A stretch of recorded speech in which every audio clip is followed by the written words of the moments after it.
Good evening. I'm Nancy Stewart, and it has been my great pleasure to have served as chair of the Martin Luther King Monument Selection Committee. On behalf of the Public Art Commission, thank you for joining us this evening for the dedication of our monument, Pillars of Hope and Justice. But before we do that, let's extend a warm thank you to our musicians, the Believe in a Dream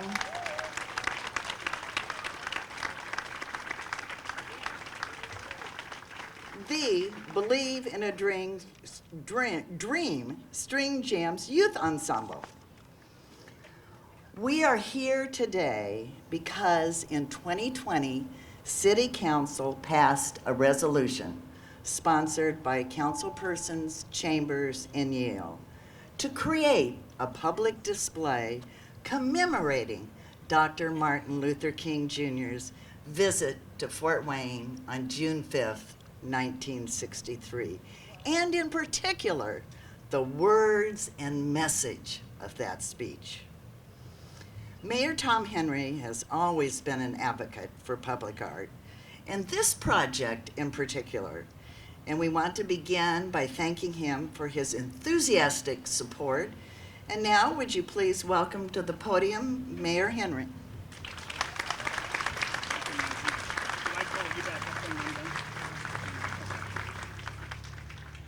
Thank you, Nancy, and good afternoon.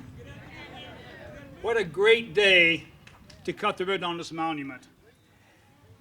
You know, it's been said that economic development consists primarily of financial incentives and bricks and mortar and job creation and retention, and all of that is true. There's no question. That's an intricate part of the foundation of a city. But more and more, it's becoming the quality of life of a community and what a community can offer its residents beyond the extrinsic value of living in a city. We need to look at the intrinsic value as well. Fort Wayne has prided itself over the past several years of making a statement in the area of arts and culture. And we're going to continue to do that. And not just make a statement for all of us that we believe in the arts and the culture as an important part of our community, but we want others to know as well. We've been blessed with a number of murals that have been painted throughout our community, and several other monuments signifying our recognition of certain people that have made a huge contribution to our community. But my friends, there's nothing like this. I was talking to Mr. McGill earlier, Bill McGill, and he said as well, he's been all over, there is nothing like this. So those of you who are blessed enough to be able to travel throughout our state, throughout our country, I submit to you that Fort Wayne has something truly unique.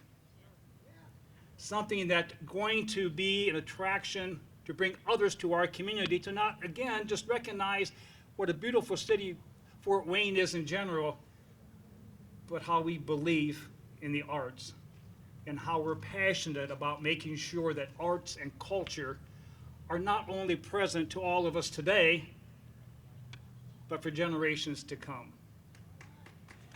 That's really what it's all about. So thank you all so much for giving me the opportunity. And again, Nancy and her team, they need to have a round of applause. They have really stepped up on this one.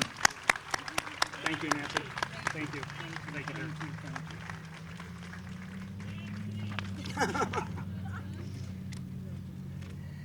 This project and dedication would not have been possible without the support of the city's Community Development Division.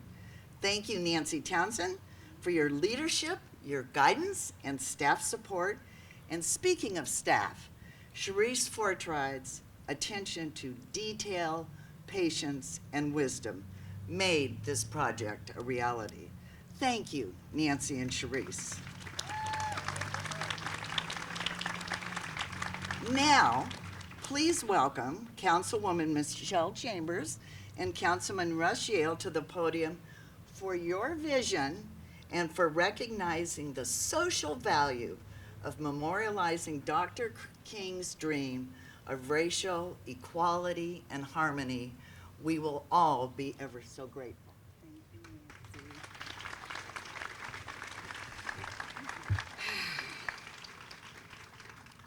Greetings, beloved Fort Wayne community. What a joyous day to be here.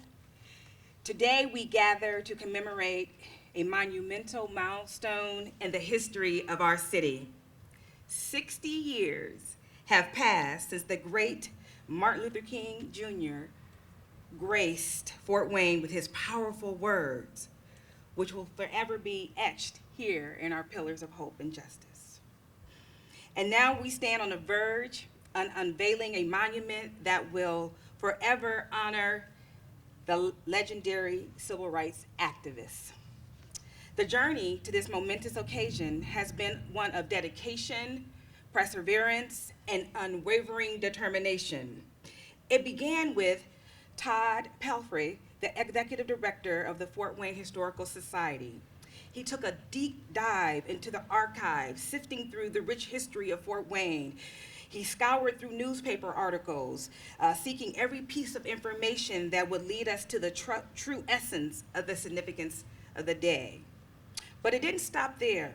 Under the leadership of Nancy Stewart, chair of the Public Arts Commission, we searched far and wide, and our path ultimately led us to Texas Art Studio, with a vision that resonated deeply with our mission.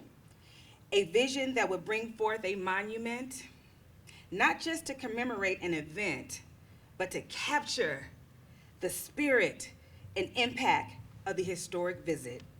From the very beginning, Councilman Rushell and I, supported by the Public Arts Commission, were determined to find a way to honor this transformative visit. We understood the importance of paying tribute to Dr. King's powerful speech, which took place 60 years ago today on January 5th, 1963, at what was then the Scottish Rite Auditorium. And I want to thank Mr. Benny Edwards of the Martin Luther King Club for your unwavering support of this monument too. Today as we stand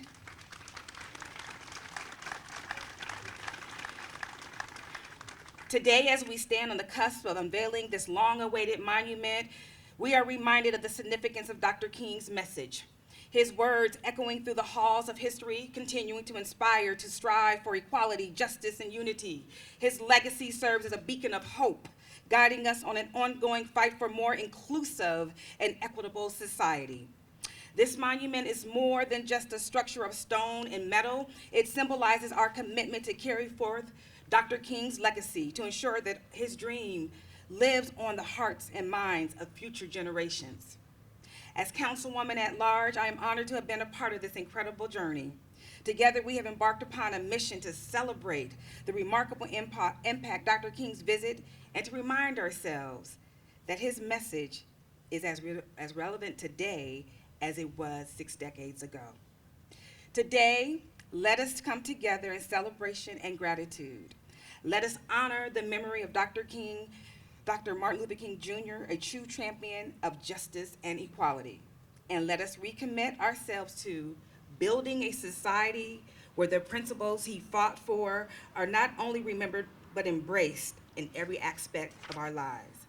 I thank you, and let us continue to march forward, hand in hand, towards the future that embodies Dr. King's dream of justice for the entire nation. Thank you.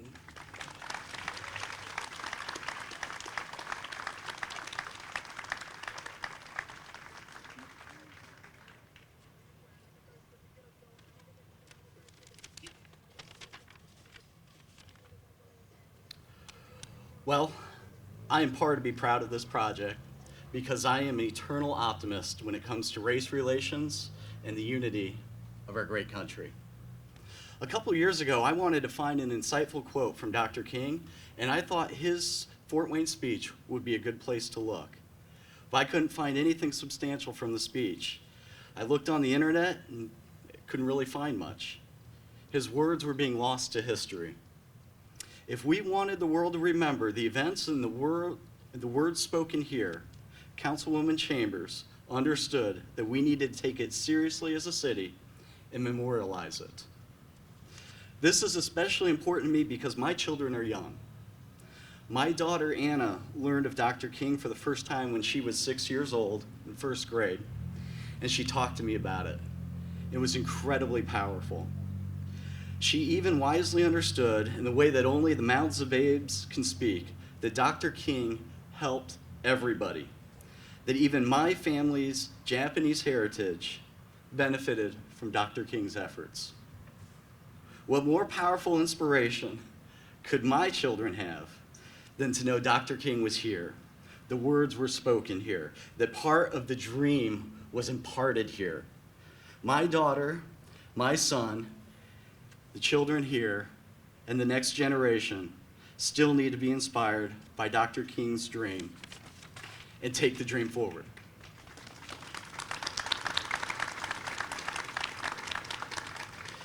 Not only that, but the world needs to hear the words that were spoken here 60 years ago. Anna and Will, my children, this memorial is so important because Dr. King's dream was different than what you typically hear today, with one political party ignoring race and the other party wielding it as a weapon. Dr. King's dream demolishes segregation. It moves beyond assimilation. It brings true reconciliation. It understands that brotherhood comes from all of us being children of God. It overcomes evil with good. It replaces hate with love. It is a dream that grasps all within the American dream. So Councilwoman Chambers, Mayor Henry, my fellow council members, the commission members, it's an honor to work with you together as we faithfully memorialize the piece of the dream bestowed upon us 60 years ago. As Scripture says, how good and pleasant it is when brothers and sisters dwell together in unity. And indeed, as Dr. King spoke here 60 years ago, we have discovered that love works miracles. May the next generation find this to be true.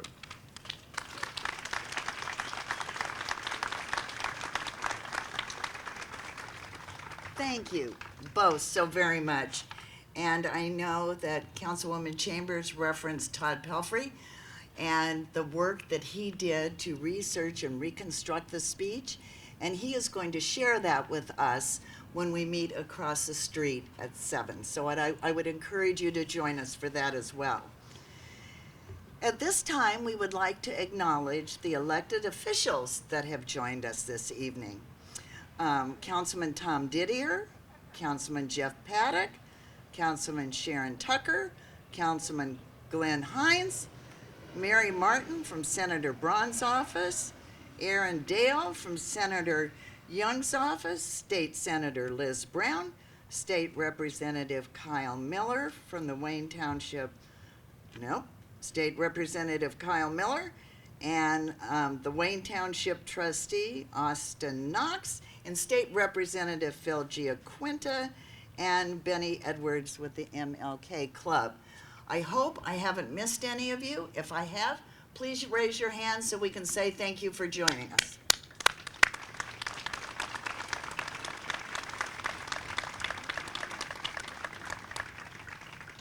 Once the resolution was passed by City Council, the Public Art Commission established a selection committee.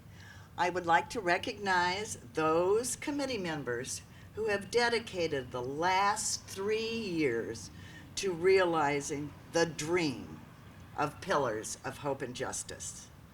Dr. Clifford Buttram, Reverend T.J. Freeman, Reverend Dr. Bill McGill, Susan Mendenhall, Todd Pelfrey, Dan Ross, Theophilus Smith, Paul Spuloff, and Charisse Fortrait.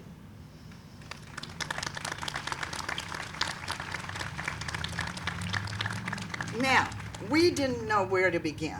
The newly established Public Art Commission hadn't done anything this big before. Therefore, we reached out and contracted with Designing Local out of Columbus, Ohio, to help guide us in issuing a request for qualifications for the monument. We received 44 submissions and narrowed it down to 3. It was a unanimous decision of the selection committee, and you can tell why, to engage Shane Albritton and Norman Lee with the Recite Studio out of Houston. And this evening, we are delighted to have Norman Lee with us to share the inspiration for Pillars of Hope and Justice. Norman?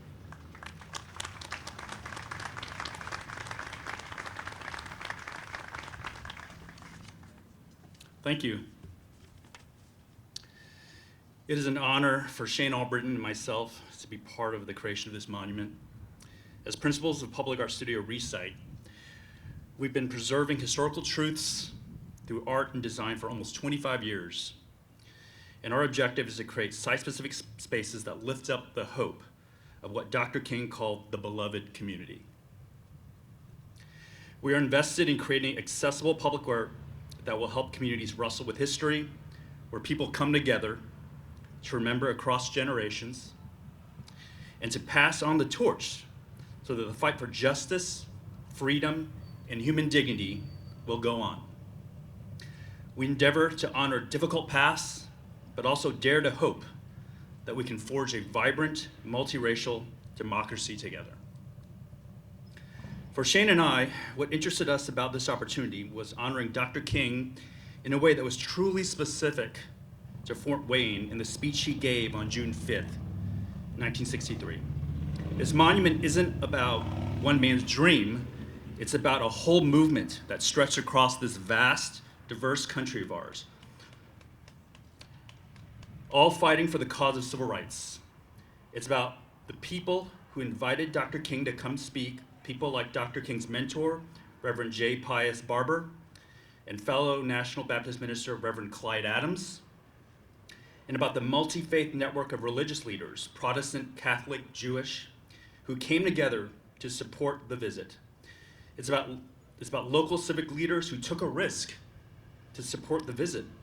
All the grassroots leaders who are working tirelessly for civil rights before Dr. King's visit, and the ones who reaped the harvest after he traveled to give his I Have a Dream speech later that year. As artists, we envisioned an emergent expression that spoke to grassroots democracy here in Indiana to honor this organic movement. As we spent time really contemplating the vision of nonviolent resistance that Dr. King shared with his mentor, Reverend J. Pius Barber, and other Fort Wayne civic leaders, my team and I spent some time reflecting on some of the biblical passages that were some of the most formative for Dr. King. There's this powerful tradition of Black preaching on the new Exodus, of finding liberation that is in opposition to the values of Egypt, the values of empire. The principles of nonviolent resistance are about how to fight Pharaoh without becoming Pharaoh. For us, the form of architectural pillars speaks to this confrontation between empire and liberation. Another image that came out of this reflection is the reeds of papyrus. One really important message of Dr. King was Isaiah 42, where the Hebrew prophet talks about how God's servant comes with power, but also gentleness and kindness, doing justice in a way that uplifts the vulnerable. And one image that really jumped out to me was the phrase, "A bruised reed he will not break." And so these pillars of hope and justice are formed from the words of Dr. King's speech, words that will not break. And they themselves are a sculptural symbol of the vision that drove Dr. King. Today, my heart is so full seeing this project come to fruition. We hope that this monument will be a space for intergenerational conversation and movement building. The movement that brought Dr. King to speak in Fort Wayne in 1963 has continued to grow and change. These words are alive and growing. The vision of nonviolent resistance is bigger than just one man and just one movement. Shane Albritton and I are so grateful to tell this story, 60 years in the making. Thank you very much.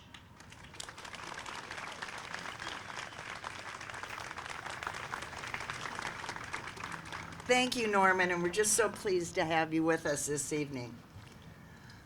The design and creation of Pillars of Hope and Justice was made possible with funds from the City of Fort Wayne, Harriet Inskeep, the Journal-Gazette Foundation, the John S. and James L. Knight Foundation Fund, a fund of the Community Foundation of Greater Fort Wayne, and the Public Art Commission. To introduce our guest of honor, please welcome Reverend Dr. Bill McGill to the podium. I'm not quite done yet. Bill was not only a critical member of our selection committee, but he is also known as the voice of Dr. Martin Luther King Jr. in Fort Wayne, having read his I Have a Dream speech for many years on Martin Luther King Jr. Day. Bill? Well, let the church say amen. Councilwoman Tucker, I was listening to Councilman yell and sound like he was trying to be me for a bit. I'm the rhyming reverend. Let me be honest tonight as we welcome Martin Luther King III. Let us, with honesty, speak with transparency. That he was here 60 years ago, just across the street. And here we are 60 years later, and we're still carrying discrimination and bigotry and racism like it's a heavy freighter. It's so easy to celebrate Dr. King. It takes energy to replicate Dr. King. And so we certainly hope that as much as this program and this monument, as marvelous and momentous as it is, and as unique as it is, that maybe it will serve as an impetus to move us, yes, to Dr. King's beloved community. Dr. King's son was here with us 4 years ago. I shared with him, and I closed, that when he came, like his father's presence, there was only one black member of the city council, Brother Knuckles. When Brother King was here 4 years ago, there was still only one on the city council. But to our community's credit, just a few months later, elected two strong, vibrant black women to serve with Councilman Hines. And so, Fort Wayne, you've made some progress, but it's an ongoing process if we're going to reach the promised land. Come on, those of you that aren't standing, stand to your feet. Let's welcome my friend, brother beloved, Brother Martin Luther King III.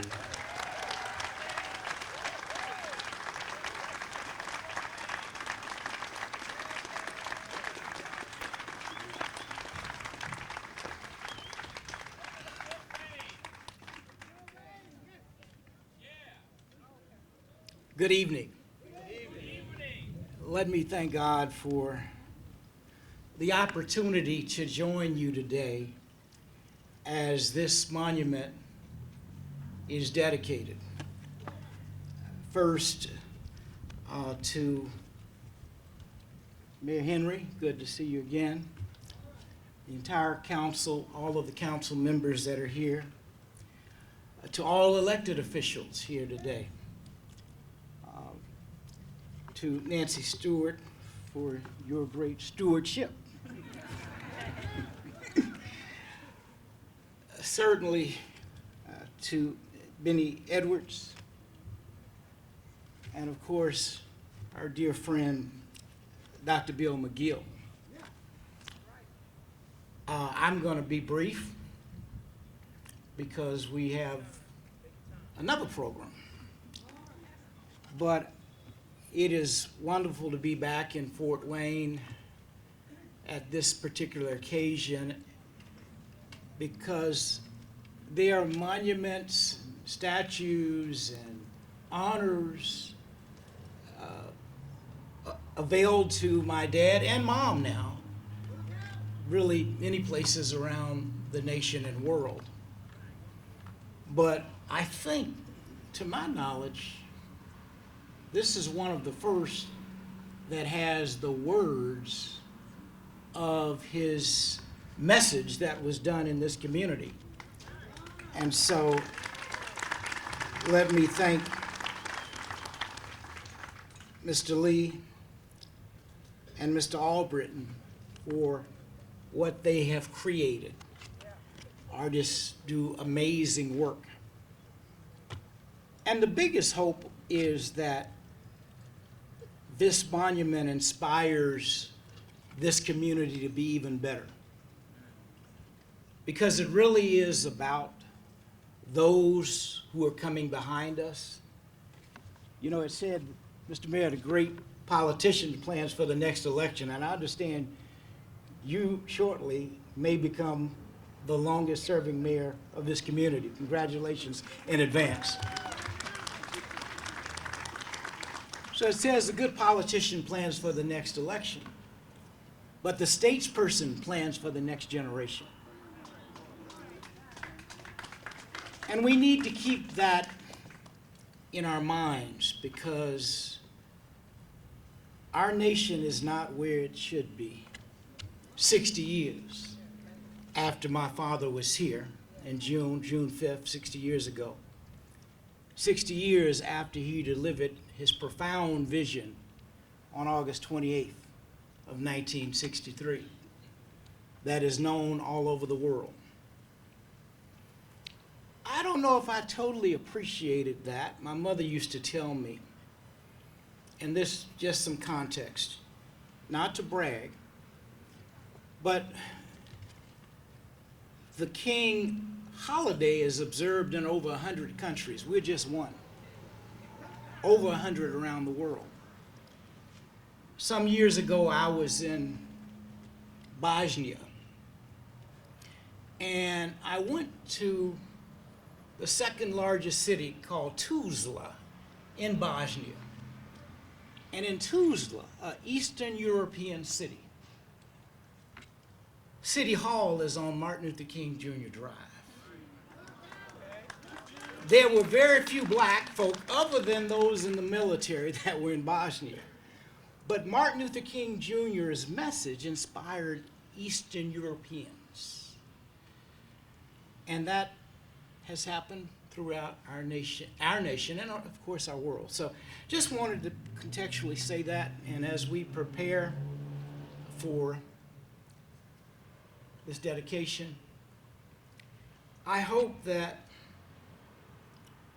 we understand that the work is nowhere near complete. It does not mean that we cannot come together and complete the work, but we're not there yet. Yes, Dad did talk about his 4 little children living in a world where they would not be judged by the color of their skin, but by the content of their character. But he was really talking about not just his 4 little children, all children of color, whether it is Native Americans, whether it is even poor white children, because we don't treat people yet how we should.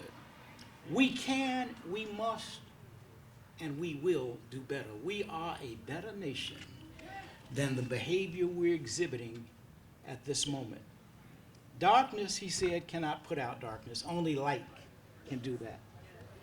Violence will not ever stamp out violence. Only love and nonviolence can stamp out violence. I need to stop because I will have said my whole group of remarks that I plan to say over there. But if it's applicable, it's applicable. So I'm so grateful to God to have the opportunity to be here with you and be back in Fort Wayne. God bless you. Thank you.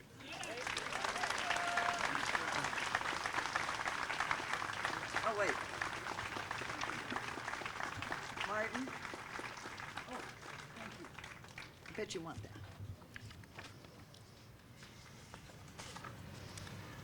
Before we cut the ribbon, I would like to thank our dedication event sponsors, the City of Fort Wayne, the Fort Wayne Public Art Commission, Arts United, Canterbury Schools, Jonathan Hancock Lecture Series, and the University of St. Francis and Sweetwater. And we couldn't have done it without the assistance of the city's Public Works Division, the Downtown Improvement District, the Police Department, and our neighbors, All Pro Systems. We are also thankful for the teams of contractors and installers that made this beautiful monument and public space a reality. Metal Lab Studios, DHM Contracting, Malott Contracting, Harlow Enterprises, and Merge Studios. Thank you all.